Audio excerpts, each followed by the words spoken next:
it's an approach that uses a lot of connection and empathy. It's a connection-based approach, and it's non-punitive, which is the thing that I think throws people off, which means we don't use punishments or consequences, but rather we use kind, firm limits. So it's a really great approach for raising kids who care what you think, which is super important as when you have teenagers, which is what I'm finding out now, and kids who are intrinsically motivated and independent and really to do the right thing when no one's looking. And, the evening is about just getting through the routine, doing the pickup, getting home, getting, dinner on the table, bath, stories, bed, like whatever. Like it's very, everybody's pressed for time. But what kids they really miss us during the day. And you say to your child, I'm all yours for the next 15 minutes or 5 or 10 or however long. 15 is great if you can do 15 minutes.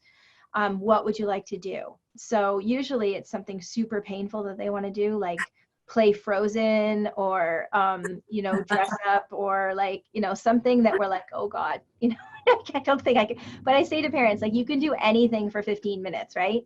And when you start to see the benefits of how your child just like shines and glows in that affection that you're giving them, that attention that you're showing them, it's really amazing. When my daughter was, I think she was around 10, I was asking her about, special time. I think I was writing a blog post about it. And she said, special time is how you know they love you. Special time is like a high impact, high effort way to connect, but you can also connect in really small ways just throughout your routine in the morning and in the evening, looking at your child and smiling and just saying, I'm so glad to see you when you pick them up or when they come downstairs from waking up. That letting how you feel show on your face. And I call that delighting in your child.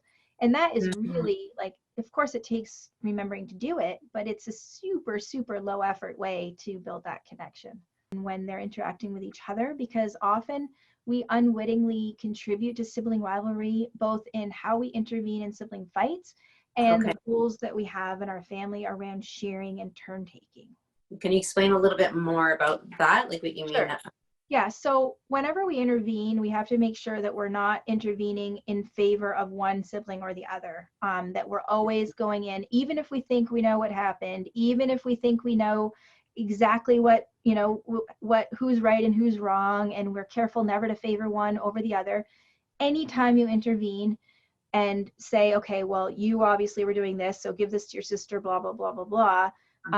You're increasing sibling rivalry. No forced sharing. And what the research shows us about forced sharing is that parents want their kids to share, so they make them share because they think it's going to make them more generous. But what it actually does is makes them less generous. And the parents like, give that to your brother. He's so upset. Give him the toy. And then that child learns like, oh, that, big feelings are really an emergency, which, it was not great for emotional health.